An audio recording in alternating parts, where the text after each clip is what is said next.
All right, let's dive into a book that Warren Buffett himself called by far the best book on investing ever written. We're talking about Benjamin Graham's The Intelligent Investor.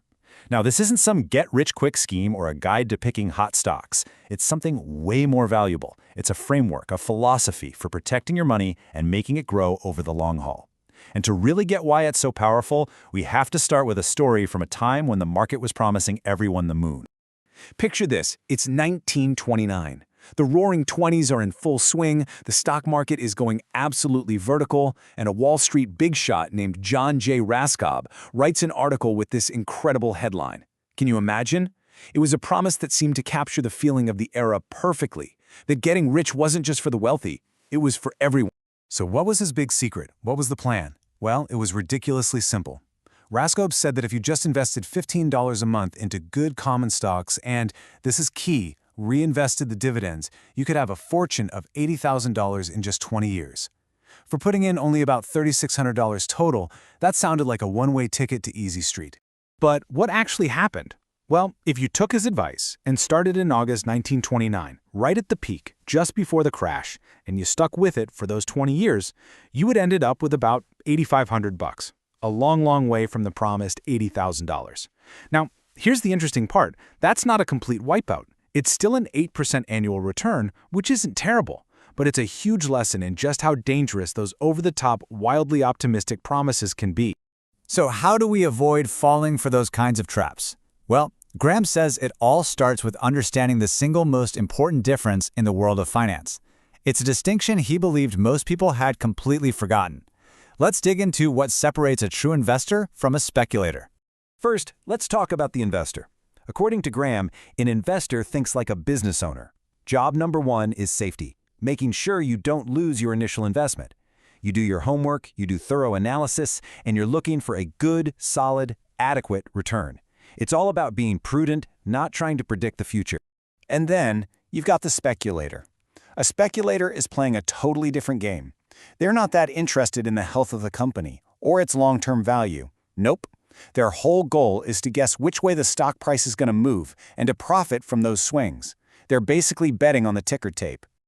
Okay, let's put these two side by side so it's super clear. An investor is focused on the actual business, its value. A speculator is just watching the price go up and down. An investor is happy with a reasonable return, while a speculator is chasing those quick, massive profits. Investing is built on analysis and principles. Speculating is all about trying to time the market. So you really have to ask yourself, am I buying a piece of a business or am I just betting on a price chart? Now that we've got that difference down, let's talk about the single most common speculative trap that Graham warns us about. It's this super tempting, really popular idea of just following the herd. This is pretty much the core idea behind a lot of what people call technical analysis or trend following. The logic feels kind of natural, right? Buy the thing that's going up and sell the thing that's going down. Jump on the bandwagon. But Graham has a huge problem with this. I mean, just think about it in any other part of your life. Would you get more excited to buy a car after the price has doubled? Or would you rush to buy a TV because it's more expensive today than it was yesterday? Of course not. You'd look for a bargain. Graham's point is that Wall Street shouldn't be any different. Chasing prices higher is the polar opposite of being a smart business person. And listen, this wasn't just some theory for him. Graham backs this up with a lifetime of watching the market. He says that in over 50 years on Wall Street, he had not known a single person, not one, who consistently made money by just following the market. That's a pretty powerful warning against what's still a really popular strategy.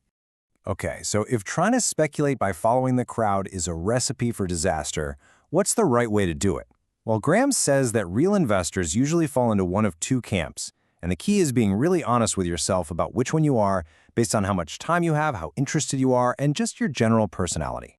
So, on one side, you have the defensive investor. Their main goal is simple: avoid big mistakes. They want a decent result without having to spend all their time researching stocks.